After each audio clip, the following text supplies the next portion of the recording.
itu matahari bersih terang menyinari segenap padang. Seorang gadis remaja berpakaian cantik duduk dengan rapi di kereta. Rambutnya berwarna kuning kecoklatan dikepang rapi dan dihiasi syal putih. Ia mengenakan gaun kotak berwarna putih dengan pita rendah senada di pinggangnya. Gadis itu adalah Laura. Ia perlu sampai kota Sandia sebelum senja datang.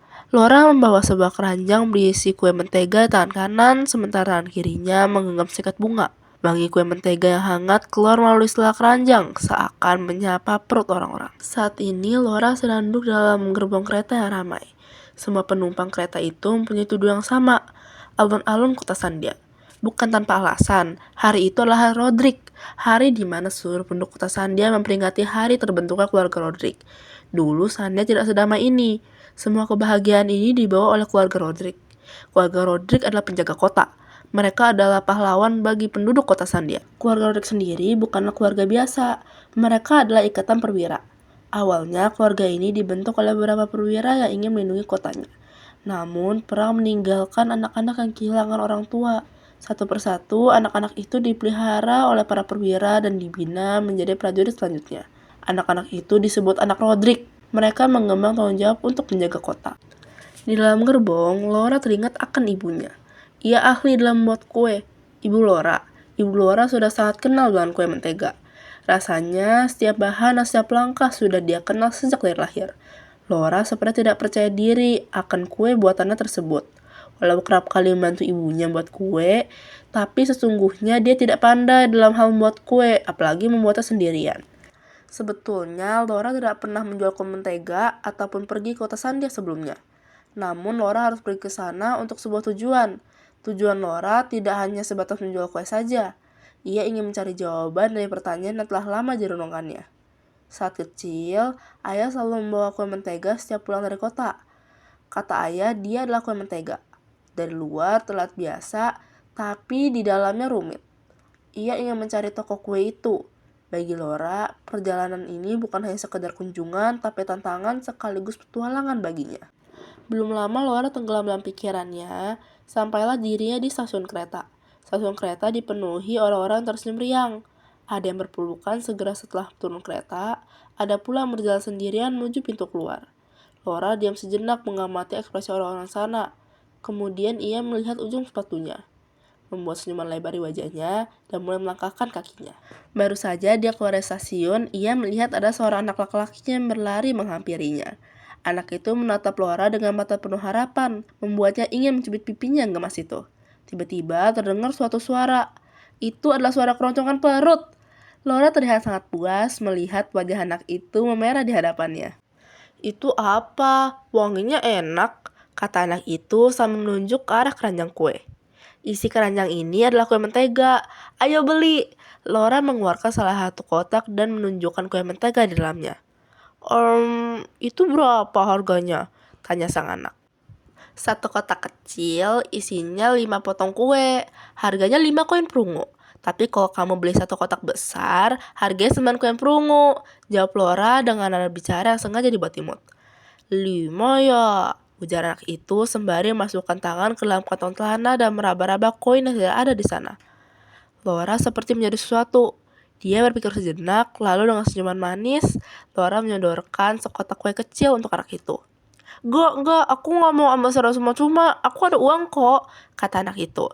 Tidak mau menjawab secara langsung, Laura hanya berkata, Eits, ini bukan cuma buat kamu loh, jangan lupa dibagi ke anak-anak lainnya ya. Tak menunggu jawaban lain dari sang anak, Laura bergegas melanjutkan perjalanannya. Langkah kakinya mulai terdengar tidak sabar. Laura menaiki kereta kuda bersama orang-orang yang juga ingin pergi ke kota Sandia. Kereta kuda itu kecil tapi cepat, membawa angin masuk ke sela-sela rambut. Hanya satu hal ada di benaknya saat ini, ia harus segera sampai di alun-alun. Kalau sampai dia terlambat ke sana, bisa-bisa acara sudah selesai dan kue menteganya pun tidak terjual satupun.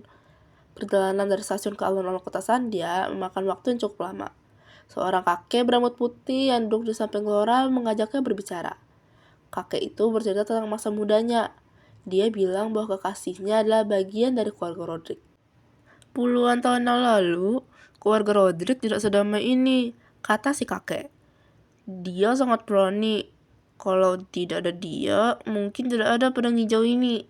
Bunga-bunga tidak akan tumbuh dan mungkin kereta kuda ini juga tidak ada. Lanjut kakek. Seperti apa orang itu? Tanya Laura. Aku tidak tahu.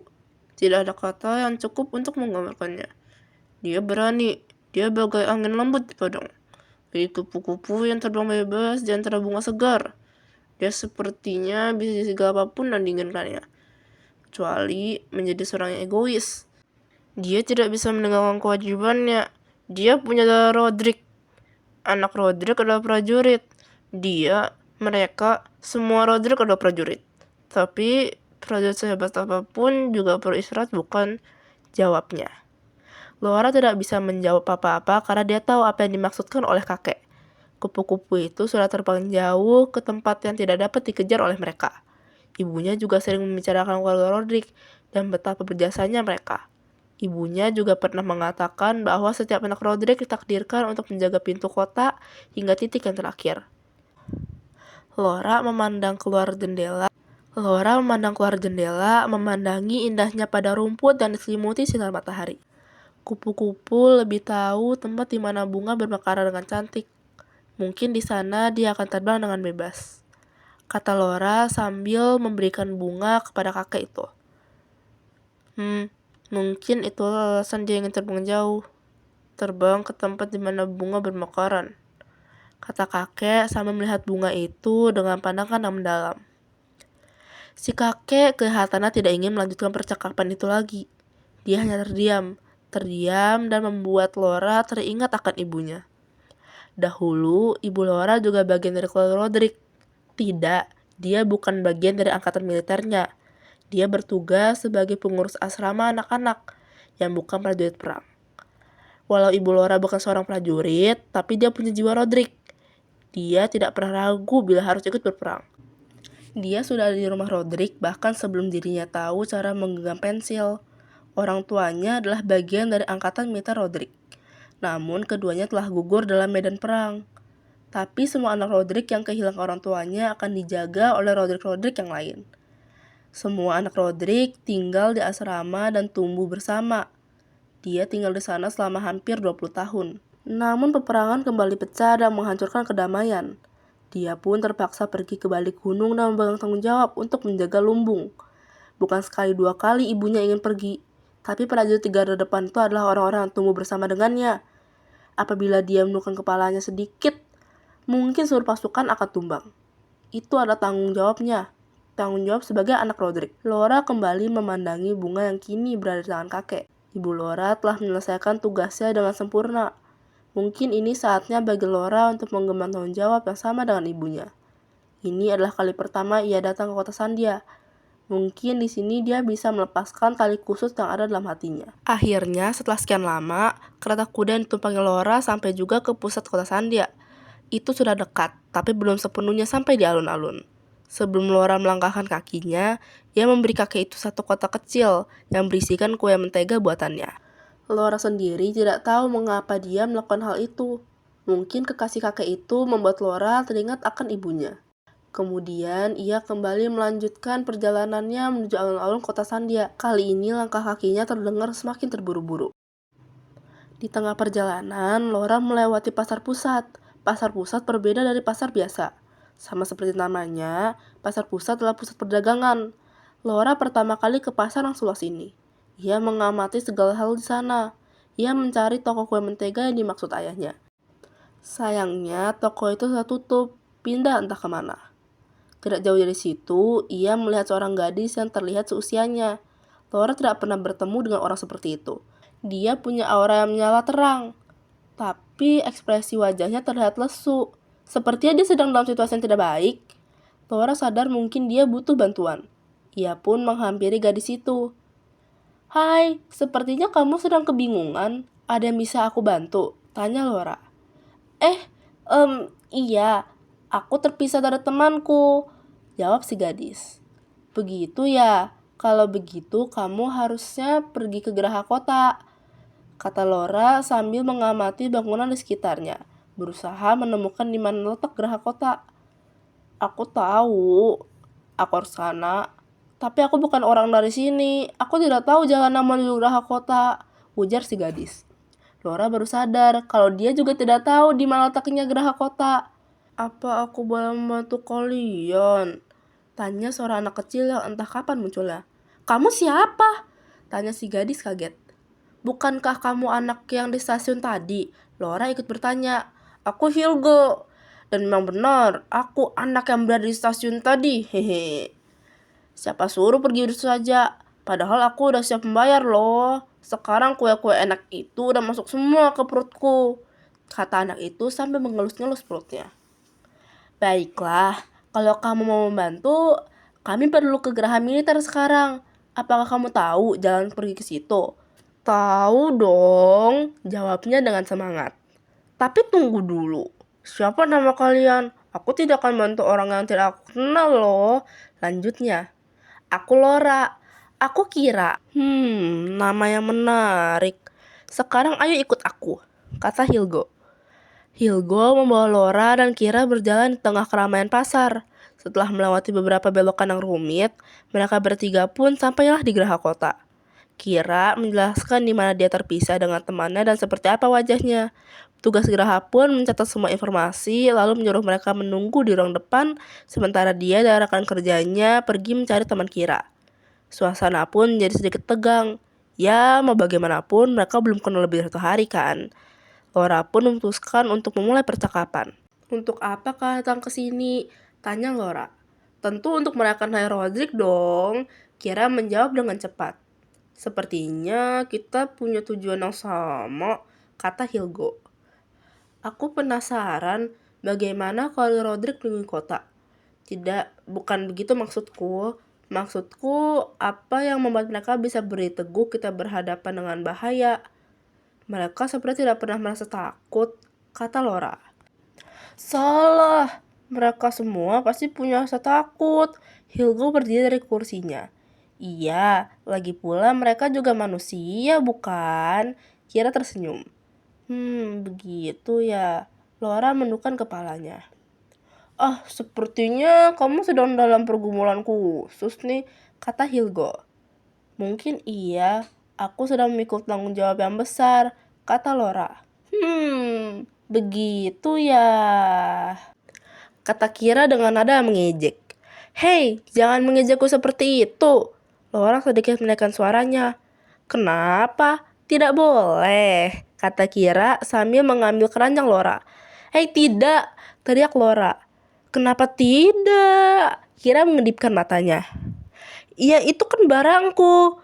Kamu tidak boleh merebutnya dong," tegas Laura. Tiba-tiba Kira berdiri lalu berlari. Apa yang dilakukannya? Dia ingin mencuri. Laura segera mengejarnya. "Berhenti!" teriak Laura. "Ayo tangkap aku!" Kira berlari ke segala arah sambil mengejek-ngejek Laura. "Berhenti!" Akhirnya Laura berhasil juga menangkap Kira. "Yah, ketangkap deh." Kira tertawa. "Kau mencuri!" teriak Laura. "Kalau saja aku mau lebih serius, aku bisa loh lari ke tempat lebih jauh. Kalau aku lari ke tempat lebih jauh, aku gak bakal ketangkap sama kamu loh." "Kalaupun kamu ke tempat lebih jauh, aku juga pasti akan menangkapmu. Aku tidak akan membiarkan barangku diambil orang tidak jelas seperti kamu," balas Laura dengan mata melotot. "Lihatlah, kamu sendiri tahu. Apa yang akan menjadi milikmu akan tetap menjadi milikmu. Tidak peduli apa yang terjadi. Bahkan diambil oleh orang yang tidak jelas pun, pada akhirnya akan tetap kembali kepada kamu. Ya enggak?" kata Kira. "Jadi, daripada kamu harus menghabiskan tenaga untuk berlari dari satu hal yang emang dari awal milik kamu, lebih baik kamu menerimanya sejak awal, bukan?" tambah Hilgo. "Hah?" Laura membeku. Hanya sejenak, Laura mengerti apa yang dimaksud oleh Kira dan Hilgo. Ya, apa yang seharusnya menjadi miliknya sejak awal akan selalu menjadi miliknya. Itu tanggung jawabnya sebagai keturunan seorang anak Rodrik. Ia tidak seharusnya lari. Ia tidak boleh takut. Sudah saatnya ia menggantikan posisi ibunya. Ia mengemban tanggung jawab ini sedari lahir, sama seperti ibunya. Seorang Rodrik ditakdirkan untuk menjaga kota hingga titik terakhir. Ia juga seorang Rodrik, seorang prajurit yang harusnya menjaga kota Sandia. Aku tahu, aku tahu, aku tahu!" 3 kali Laura mengatakan hal yang sama. Cerdas. Kira kembali tertawa. Aku tidak pernah menyangka akan mendapat kesempatan untuk menasihati orang tua seperti kamu, kata Hilgo.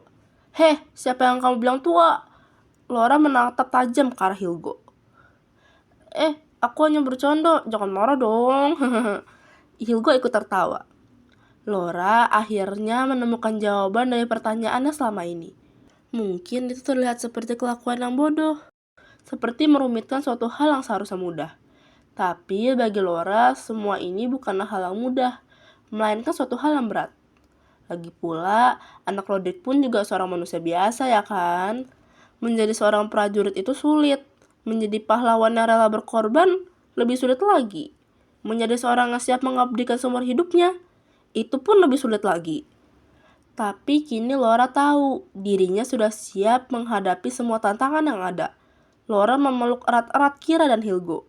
Di tengah kebahagiaan itu, teman Kira sejak tadi tunggu-tunggu pun datang. Ya, setiap pertemuan pasti ada perpisahannya. Dan kini telah tiba waktu perpisahan itu. Laura sangat berterima kasih pada Kira dan Hilgo, juga kepada kakek yang berbicara dengannya di kereta kuda. Laura melihat langit yang sudah berwarna jingga kekuningan. Ia hanya menghela nafas pelan. Mungkin dia memang tidak bisa sampai ke alun-alun kota sebelum senja. Tapi Laura sudah tidak peduli tentang itu. Laura memberi Hilgo, Kira, dan teman Kira juga masing-masing satu kotak kue mentega. Kali ini bukan kotak kue yang kecil loh, tapi kotak kue yang besar. Barangkali kue-kue ini tidak akan terjual semua, melihat matahari yang sudah mulai tenggelam di ufuk barat, pikir Laura. Walaupun Laura tahu dia tidak akan sampai tepat waktu, Laura tetap ingin melanjutkan perjalanannya itu. Ia melambaikan tangannya dan kembali memulai petualangannya. Sampailah Laura bersama kue menteganya di alun-alun kota Sandia. Matahari sudah tidur. Kini bulan yang bertugas menggantikan matahari untuk menyinari langit. Laura akhirnya menemukan toko kue mentega yang sering dikatakan ayahnya itu. Laura sekarang mengerti maksud perkataan ayah. Dari luar kelihatan biasa saja, tapi dalam hatinya rumit. Kini kerumitan itu sudah tidak ada. Yang ada hanyalah keteguhan hati. Laura memandangi keranjang kuenya. Menjual kue sudah bukan tujuan utama Laura lagi. Tiba-tiba, Laura mendengar suara teriakan dari belakangnya. Suara itu seperti tidak asing. Laura menoleh dan dia melihat siapa? Hilgo. Hilgo sedang berlari ke arahnya.